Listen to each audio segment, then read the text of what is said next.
Berapa orang? Satu. Mulai, ada semua ya. Bagaimana keadaan hari ini? Baik. Sehat semua? Sehat. Yuk, sebelum kita mulai belajar, biasa kita berdiri dulu sebentar.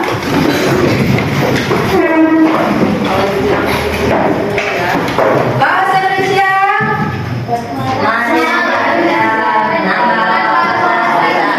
Ulangi lagi bahasa Indonesia.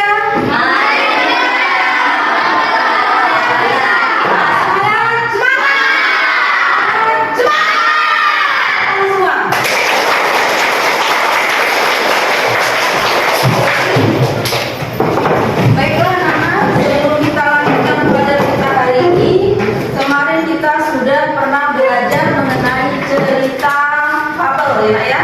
Cerita fabel ini tergolong ke dalam cerita dongeng. Nah baik, Ibu akan menjelaskan tujuan pembelajaran apa yang harus kita capai pada hari ini. Tujuannya kalian harus bisa menentukan unsur-unsur intrinsik dalam cerita fabel. Kemudian kalian harus bisa juga menyebutkan ciri-ciri dari cerita fabel itu. Baiklah, sebelum kita ke materi, Ibu bertanya sedikit mengenai cerita. Cerita apa yang pernah kalian baca?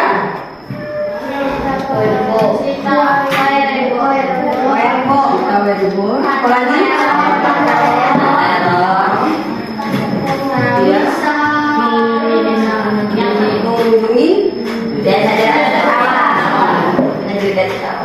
Itu semua termasuk ke dalam cerita. Hari ini kita akan belajar mengenai cerita fabel. Mungkin kalian tidak asing lagi. Ibu rasa juga dulu waktu di SD sudah pernah belajar yang namanya cerita fabel. Pernah dengar cerita dongeng cerita fabel tentang kancil dan buaya? Di mana kalian mendengar cerita itu? Berarti dari hasil membaca. Pernah buka-buka video YouTube atau gimana? Apa yang kalian tonton di video itu? Cerita apa nak? Apa? Kancil sangat pintar. Kancil yang sangat pintar. Itu juga merupakan contoh dari cerita fabel, ya. Jadi banyak manfaatnya nak. Dari hasil kita membaca, dari hasil kita mendengar, kita banyak memperoleh pelajaran informasi dari cerita tersebut, ya. Baik, sekarang kita masuk ke materi tentang unsur-unsur intrinsik yang terdapat di dalam cerita fabel.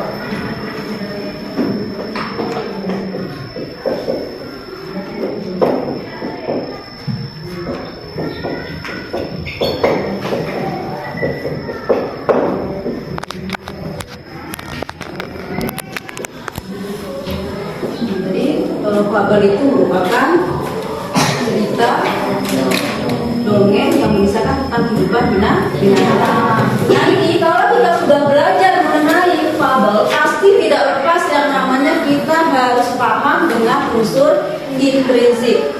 Kamu ingat saja, nah ini itu apa juga? Ada yang tahu nggak? Intrinsik. Unsur yang berasal dari dalam dongeng, dalam isi cerita itu sendiri.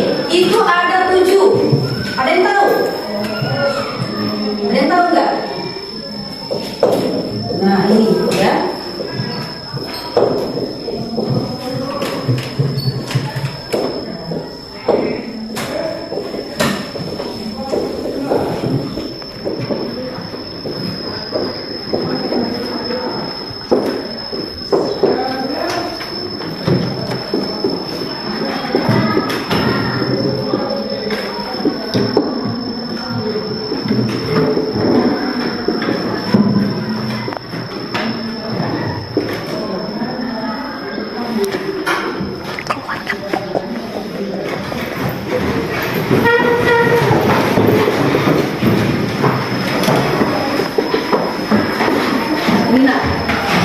Kalian boleh catat ya.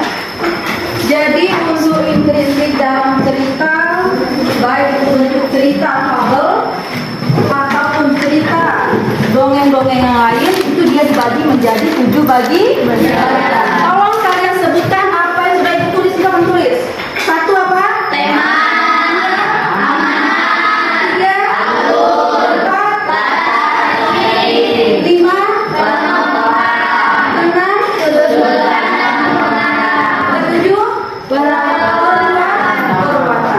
Nah ini yang akan kita bahas satu persatu. Kalau bicara masalah tema itu artinya gagasan pokok yang mendasari isi cerita. Ya.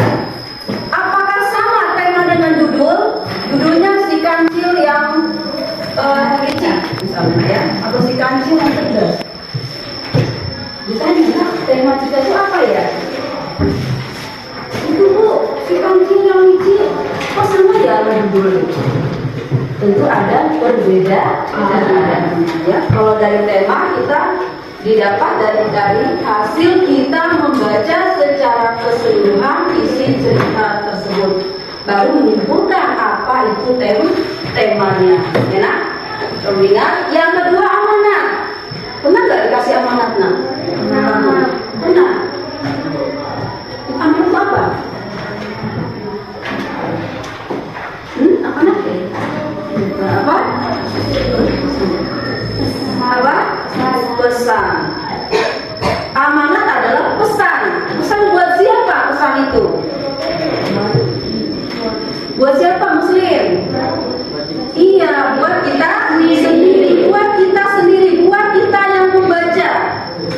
Ya, dari cerita itu muncul amanatnya. Apa sih amanatnya? Oh, bahwa kita tidak boleh memiliki sifat yang licik, tidak boleh memiliki sifat yang curang terhadap orang lain. Itu kita menyimpulkan sendiri dari hasil kita membaca dongeng itu. Itu amanat. Kemudian alur. Nah ini, alur itu sama dengan plot, ya. Alur, plot itu adalah rangkaian peristiwa yang terjadi dalam cerita. Rangkaian peristiwanya bagaimana? Kisah awal sampai akhir cerita. Itu namanya alur, ya. Alur pun itu dibagi menjadi 3 bagian. Enak, nanti sambil kita latihan dari bacaan atau mencari alur. Alur ada 3. Ada alur maju,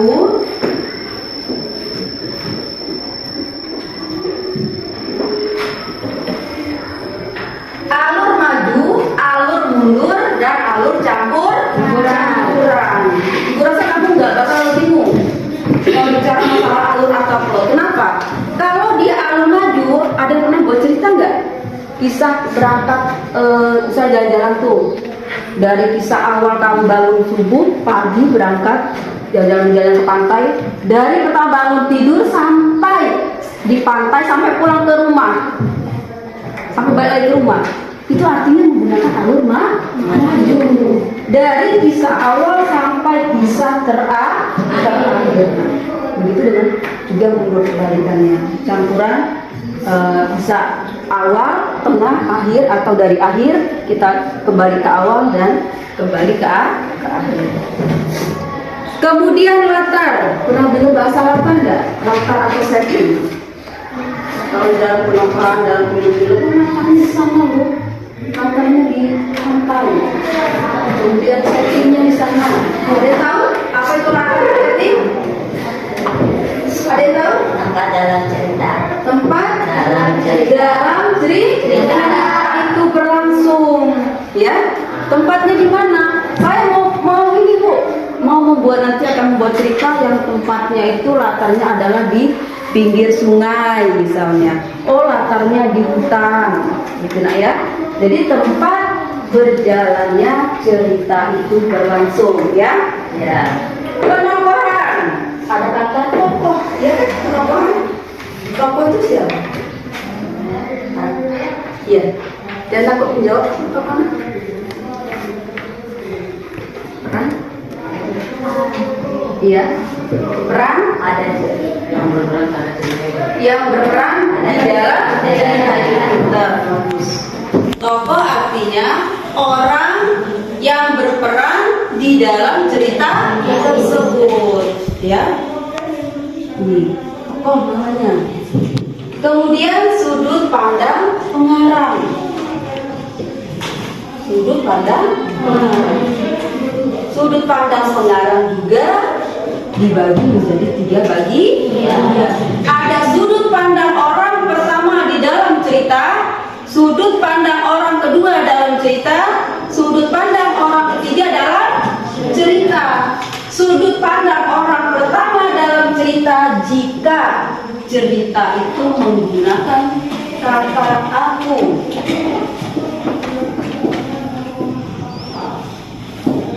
Nah, aku atau saya. Kamu buat cerita, Bu. Saya mau buat cerita lah, Bu. Iya silakan nak ceritakan. Saya mau menceritakan saya datang ke sekolah jam sekian, Bu. Jam 7. Sampai di sekolah saya terlambat, Bu. Kemudian saya dihukum, Bu. Setelah saya dihukum, saya suruh menguntit sampah, Bu. Kamu buat cerita tuh ya, dengan menggunakan kata ganti dirimu dengan sebutan aku atau saya. Dia yang berperan dalam cerita itu adalah orang pertama, ya kan? Aku atau saya. Kalau di dalam cerita sering muncul orang kedua, ada si dia tuh, orang kedua. Ya kan? Ya. Ada kata dia. Dia. Ada orang ketiga. Ketiga apa? Kan? Ya, dia orang pertama, orang kedua, orang ketiga. Terakhir watak. Setiap orang memiliki watak. Apa watak? Sifat. Iya, tepat sekali. Watak itu adalah sifat. Karakter kita. Setiap individu memiliki sifat. Sama di dalam cerita nanti. Ketika kalian baca ceritanya, kalian akan dapat menemukan apa sih karakter dari tokoh dalam cerita itu. Apakah dia berwatak baik? Apakah karakter tokohnya nanti jahat? Ya, itu nanti ada bagiannya lagi. Ada yang baik, oh dia protagonis, Bu. Baik itu protagonis.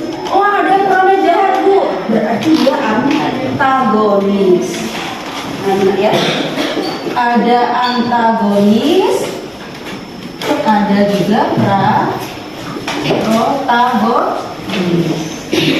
Ada juga wataknya tirtagonis. Ada 3 ya. Ada tirtagonis. Nah kalau bicara tirtagonis berarti dia campuran. Tirtagonis campuran.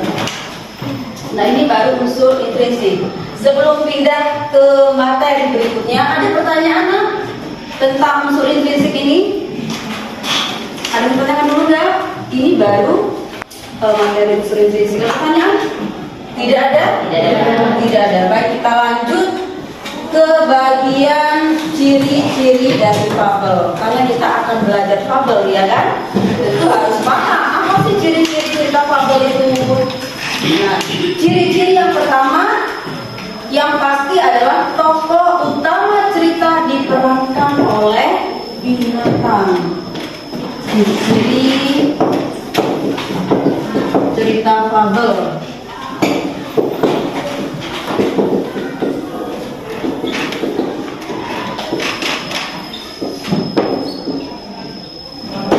Karena fabel binatang tentu saja diperankannya oleh binatang.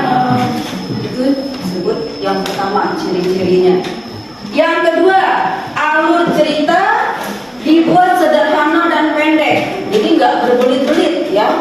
Kalau fabel ringkas 1 lembar ini saja bisa selesai dalam kita baca sekali duduk cerita fabelnya. Dia alurnya pendek, jadi nggak terlalu berbelat-belit. Kemudian yang ketiga, setiap tokoh berperilaku seolah-olah manusia. Ya pun dia hewan semua di cerita itu, tapi dia masih berperilakunya, sifatnya pakai karakter kita manusia. Yang pelit mungkin di cerita dia binatangnya pelit misalnya. Yang baik mungkin dia ada karakter baik di binatang itu. Ya pun dia binatang sebenarnya, tapi karakter sifat masih menyerupai manusia. Yang keempat, rangkaian peristiwa. Nah ini tadi sama saja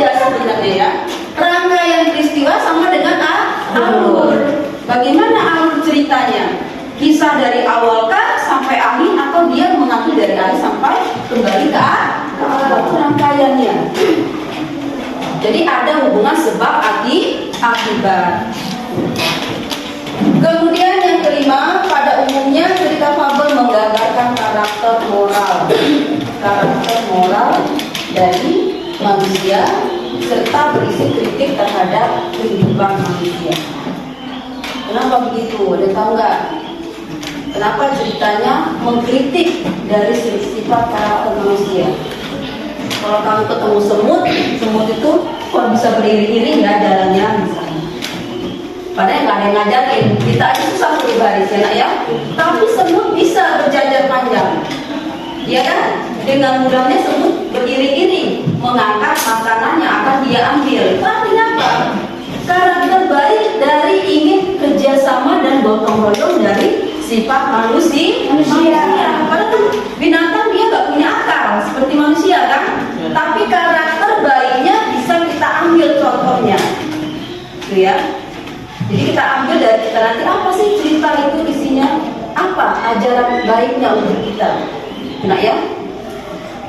Kemudian latar sudah bahasa, latar paham tadi ya, latar ceritanya gimana tempatnya. Kemudian bahasa, nah ini yang namanya bahasa dalam cerita, bahasa yang digunakan harus naratif. Kenapa naratif? Nah, bahasanya harus naratif. Ya, bahasa naratif artinya harus ya berbentuk cerita. Karena dia memang cerita, ya harus berbentuk cerita. Bahasa naratif yang orang mudah pahami di dalam isi cerita. Terakhir, pesan moral. Pesan moral dalam cerita fabel disampaikan secara eksplisit, sebenarnya secara implisit dan eksplisit. Kalau setelah membaca ada tulisan amanat di akhir sebuah cerita, berarti dia secara apa? Implisit. Ada yang secara eksplisit. Kita yang menuliskan amanat cerita itu implisit dan eksplisit. Itu nak ya materinya. Nah, nanti sebelum ke tugas yang diberikan buat kalian, ada LKPD dari ibu. Nanti kalian ke kelompok. Ada pertanyaan dulu nggak sebelum kita ke ini tugas? Ada pertanyaan? Tidak ada? Paham semua? Satu kelompok 5 orang, bangkunya langsung diangkat mejanya.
Baca dulu nak ya, bareng-bareng baca. Setelah dibaca ceritanya ini, kalian kerjakan tugas yang ada ya. Tentukan temanya apa, tokohnya, latarnya, alurnya, sudut pandang dan amanah. Jadi yang kalian jelaskan itu ini tokoh dan tokoh ada.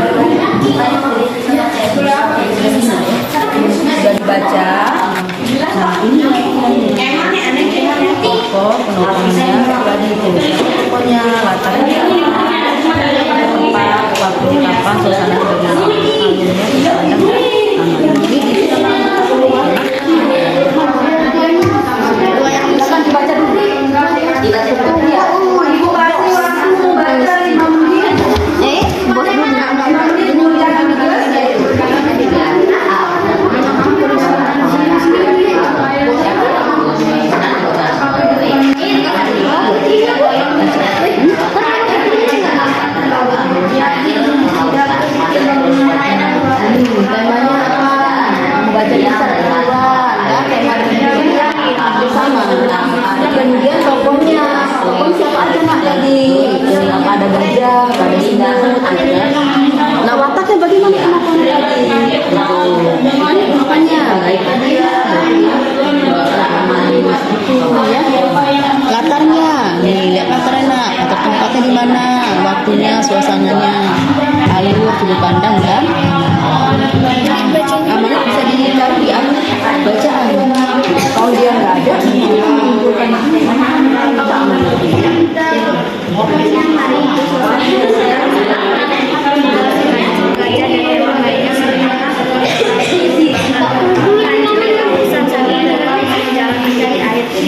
perjalanan dia melihat kolam air yang sangat jauh, kelihatan bukit panjang yang latarnya di mana aja? Diisi latar tempat di mana? Waktunya kapan? Suasananya bagaimana? Kemudian alurnya kamu harus diberi pelajaran, kata gajah sambil meninggalkan tempat itu. Gajah tidak suasana di luar sangat hitam, berarti ada pemeriksaan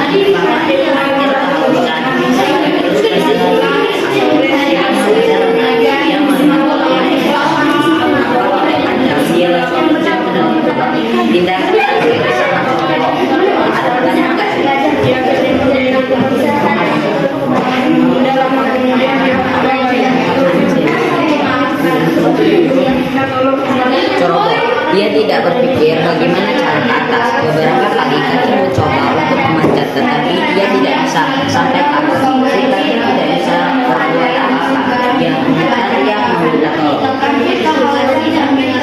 Teriakan si kancil ternyata terdengar oleh si gajah yang kebetulan melewati tempat itu. Hai, siapa yang ada di kolam itu? Aku, si kancil sahabatnya. Anda terdiam. Tolong aku mengangkat ikan yang benar aku dapatkan. Benar. janji wajah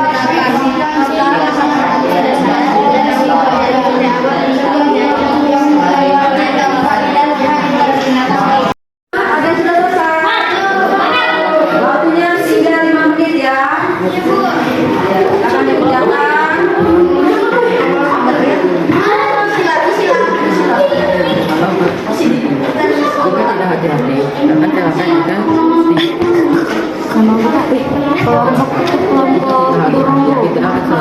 Bisa menyelamatkan orang lain.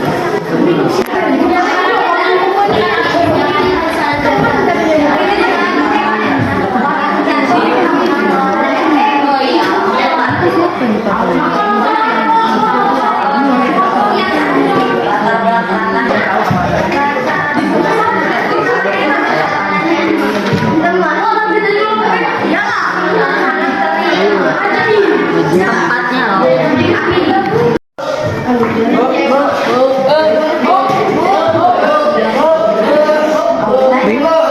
Bu mau tanya bu.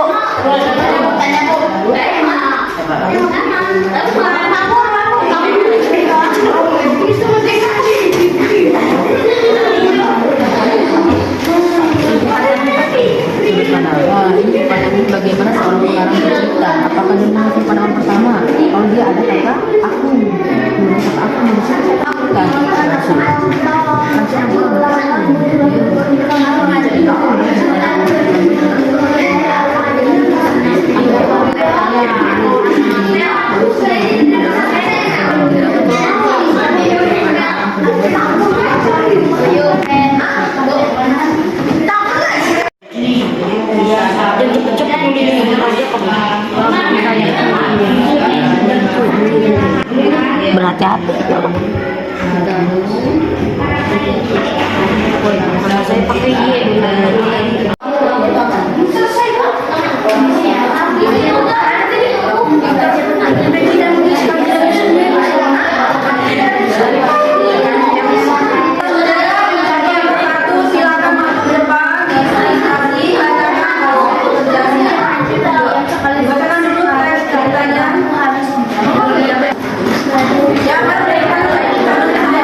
Assalamualaikum warahmatullahi wabarakatuh.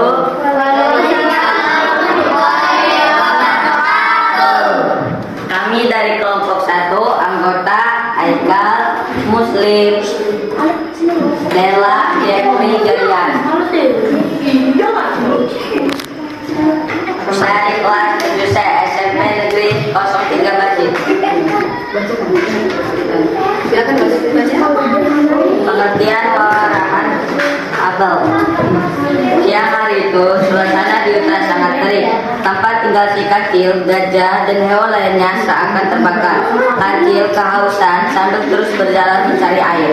Di tengah perjalanan, ia melihat kolam air yang sangat jernih. Tanpa pikir panjang, dia langsung terjun ke dalam kolam. Tindakan Kancil sangat ceroboh. Dia tidak berpikir bagaimana cara ke atas.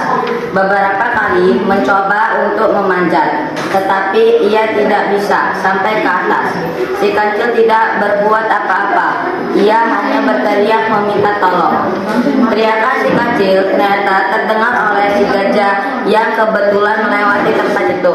Hai, siapa yang ada di kolam itu? Aku, si Kancil, sahabatmu. Kancil terdiam sesaat, mencari akal agar gajah mau menolongnya. Tolong aku mengangkat ikan ini. Yang benar kamu mendapatkan ikan. Benar, aku mendapatkan ikan yang sangat besar. Gajah berpikir sejenak. Biasa saja ia turun ke bawah dengan mudah, tetapi bagaimana jika naiknya nanti? Kau mau memaafkanku ya, Cil? Kau akan menipuku untuk kepentingan dengan keselamatanmu, tanya gajah. Kancil hanya terdiam. Sekali-kali kamu harus diberi pelajaran, kata gajah sambil meninggalkan tempat itu. Gajah tidak mendengarkan teriakan Kancil. Ia mulai putus asa. Semakin lama berada di tempat itu, Kancil mulai merasa kedinginan. Hingga menjelang sore tidak ada seekor binatang yang mendengar teriakannya. Aduh, gawat, aku benar-benar akan kaku di tempat ini. Dia berpikir apakah ini karena dia sering menjahili teman-temannya. Tidak lama kemudian, tiba-tiba gajah muncul kembali. Kancil meminta tolong kembali. Tolong aku berjanji tidak akan jahil lagi. Janji, gajah menekankan. Sekarang, apakah kamu sudah sadar dan kamu berjanji tidak akan menipu, jahil, iseng, dan merugikan binatang lain? Benar Pak Gajah, saya benar-benar berjanji. Gajah menjulurkan belalainya yang panjang untuk menangkap Kancil dan mengangkatnya ke atas. Terima kasih Pak Gajah, saya tidak akan pernah melupakan kebaikanmu ini, ujar Kancil saat sudah sampai di atas. Sejak itu, Kancil menjadi binatang yang sangat baik. Ia tidak lagi berbuat iseng seperti yang pernah ia lakukan pada binatang lain. Memang kita harus berhati-hati kalau bertindak. Jika tidak hati-hati akan celaka. Jika kita hati-hati kita akan selamat, bahkan bisa menyelamatkan orang lain. Pesan moral, kita harus berhati-hati saat berperilaku agar selamat dan bisa menyelamatkan orang lain. Ini adalah hasil presentasi kami. Tema si Kancil yang ceroboh. Tokoh dan penokohan. Kancil yang jahil dan ceroboh, gajah yang baik hati. Latar hutan sungai. Latar waktu siang hari. Latar suasana panas terik.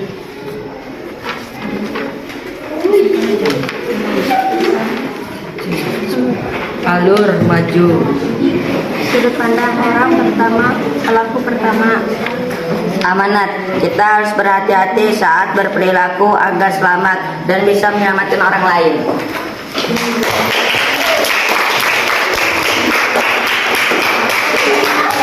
Demikian presentasi kami. Kami akhiri. Wassalamualaikum warahmatullahi wabarakatuh. Silakan semua tugas yang tadi kalian kumpulkan. Kumpul aja. Iya, kumpul.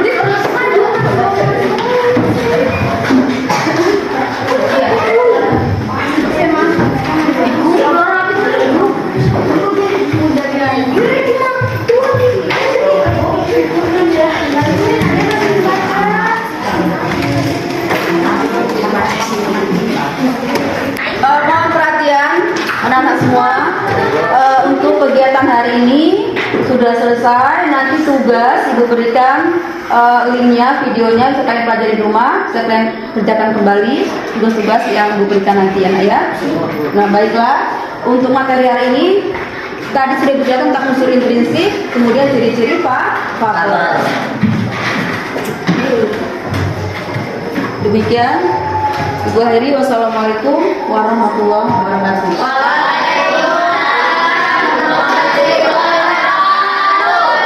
Sebelum istirahat, tolong bantu diisi dulu angket refleksi diri dan observasi kegiatan pembelajaran hari ini ya nak. Diisi sesuai, tulis nama.